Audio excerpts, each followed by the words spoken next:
God created sex between a couple to bond us together and to create very, very powerful feelings of attachment and commitment and so on and so forth. This is why the devil will do anything he can to sabotage your sex life. And so as couples, we need to understand this is a covenant. This is not a cheap and easy animal relationship where sex is just like it is in the world. This is a powerful spiritual relationship.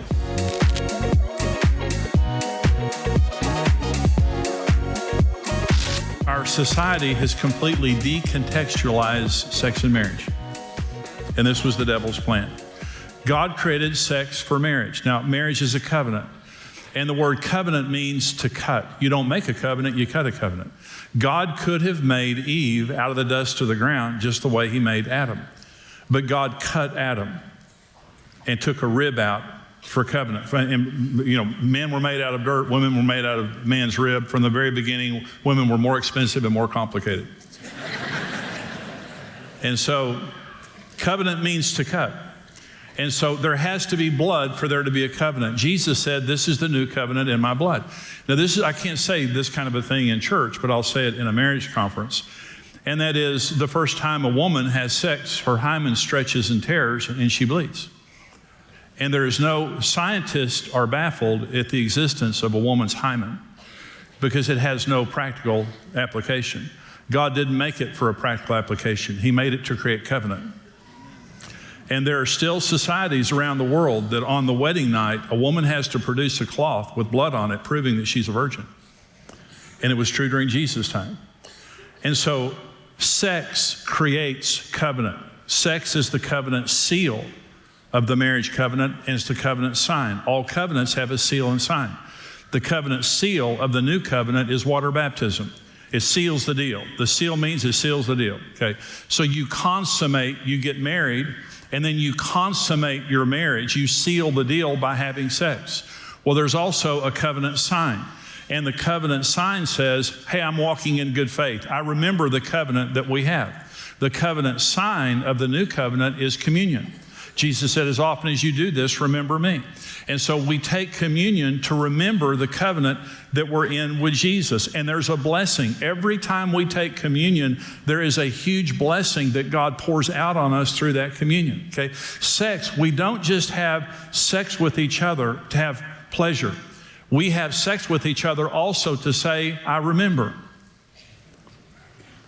I remember that I stood at the altar with you and I vowed before God and all the witnesses to love and to cherish you as long as we both live. And so I'm not just having the sex with you for pleasure, I'm having it as a sign. And when we have sex, there are tremendous benefits every time we have sex. Research has proven every single time a couple have sex, there are hundreds of very powerful hormones and chemicals that pour into our bodies that are very powerful. One is called prolactin. Prolactin causes relaxation, reduced stress, and sleepiness. Now, this is the reason men fall asleep. There's a medical reason, ladies. He can't help it.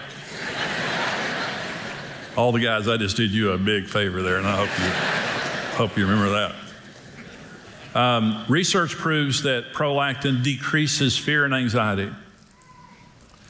Vasopressin is another important hormone in long-term commitment stage and is released after sex.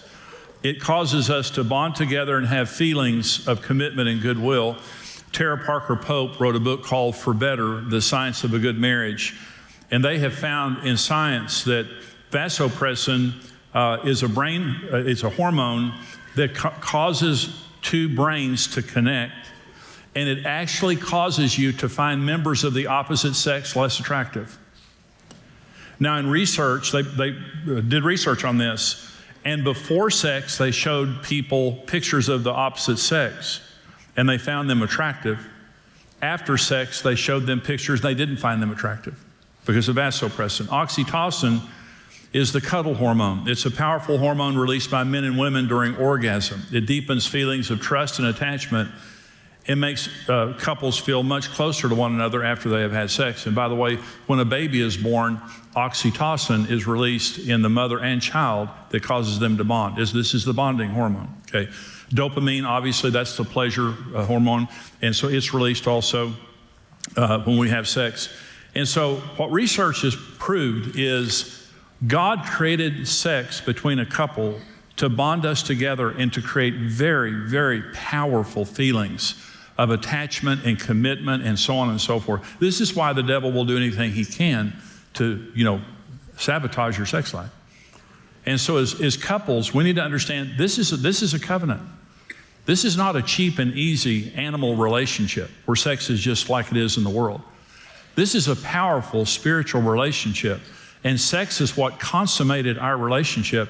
And sex is also something that every time we do it is an act of goodwill, is a sign of the covenant. It releases powerful blessings into our marriage. So it's very, very important. So I want to talk about, this message is called Getting Real About Sex and Marriage. I want to first of all talk about inhibitions, some real inhibitions and misconceptions about God. So Genesis 2:25 has a very powerful statement, and it says, God, man and his wife, Adam and Eve, were naked without shame. Okay.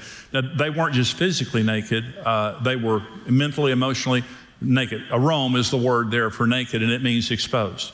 So before the fall, Adam and Eve were able to completely expose themselves for each other. And by the way, I don't believe that their nakedness was pornographic. I believe they had the glory of God on their bodies. Before they fell, I believe that there was a glory on their bodies that caused it not to be pornographic. But after they fell, okay, so God walks up, and this shows you now how the devil attacks sexuality, human sexuality, first and foremost. So after Adam and Eve fell, God walks up, and Adam is hiding from God. And Adam says, what is this that you've done? And Adam said, I'm afraid because I'm naked. Remember, they were naked and unafraid. Now they're naked and afraid. And God says this to Adam, who told you were naked? Well, God never asked a question to get an answer. The devil slithered up in the form of a serpent because he's stealthy. This is what makes him so dangerous. It would be very easy to deal with the devil if he just knocked on the front door. You open the front door, he's there, red suit, pitchfork, bifurcated tail, horns. I'm Satan, H devil, I'd like to come in and just destroy your life. No. That'd be easy. That's not what he does. He slithers in, you don't know he's there, and he begins to whisper thoughts into your mind. And so here's what happened. So Adam and Eve's sin opened a door to the devil, and he slithered in and said to them, you're sexually defective, and there's something wrong with your sexuality. And they began to hide themselves from God and each other. The first thing that God ever attacked, or the devil ever attacked, was human sexuality. And he wants to bring shame and fear. See, anytime the devil wants to control something, he brings shame and fear into our lives so he can control that thing. God doesn't use shame. And God created marriage beautiful he created sex beautiful without any shame whatsoever. So let me talk just a minute. When God created sex and marriage, he said it was very good, and God has never changed his mind. God is not grossed out. God watches you have sex.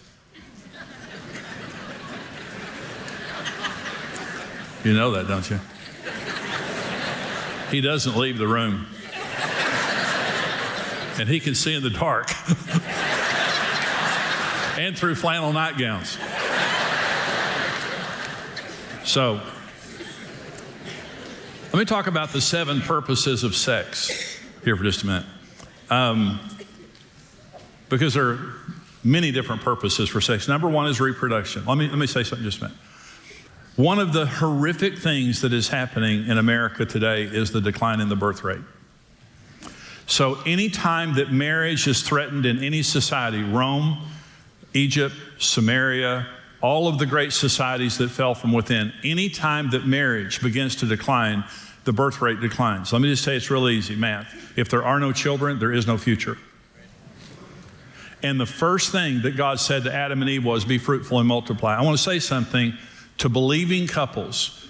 You need to have children. Now, if you can't have children, understand that.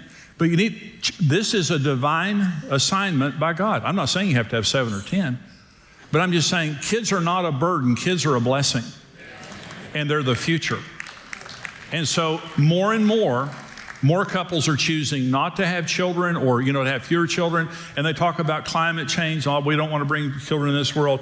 Well, by the way, I'm kind of the end times guy too. So I do end times teaching and stuff like that. They're going to tell you, it's going to be okay. Jesus is coming.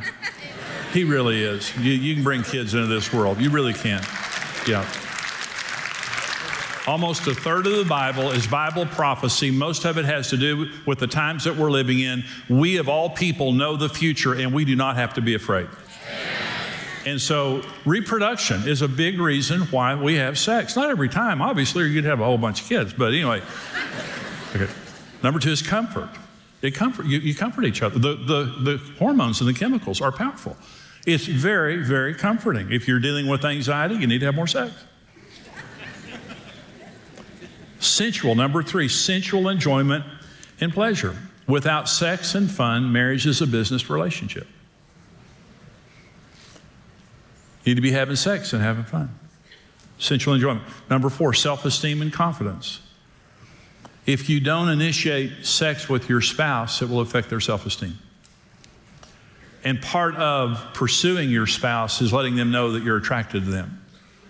But if you never initiate sex, it will communicate to them that you're not attracted to them, and it will affect their self-esteem. And I say this sometimes, and I mean this. I take personal responsibility for Karen Evans' self-esteem.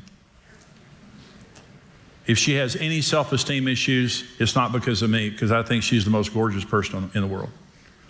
And so we need to communicate to our spouse that we're attracted to them, and sex is how we do that, part of how we do that. Number 5 is bonding. It brings closeness. It bonds us together. You saw what the chemicals do. They actually cause us mentally and emotionally and physically to bond with each other. Number 6 is intimate knowledge. The Bible says that Adam knew Eve and they had a son. There's something that you know about a person that you've had sex with that you don't know about anybody else.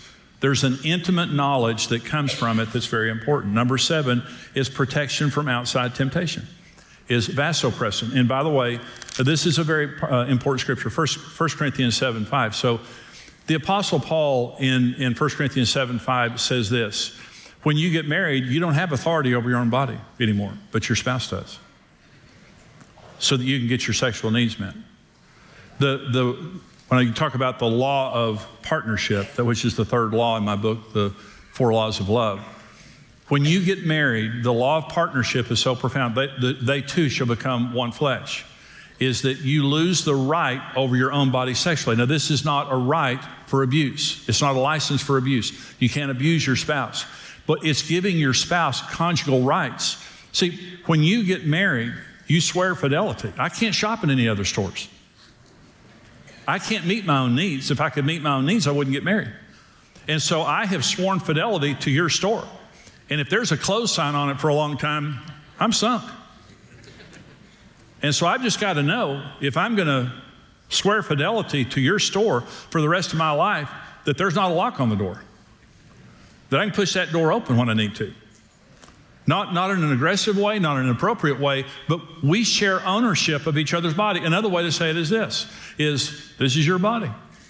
It's here for your pleasure, and I want to serve you. The secret of sexual fulfillment is a servant spirit. When 2 servants get into bed to have sex, they come out happy because they serve each other. But if you're selfish, you're not going to be sexually fulfilled.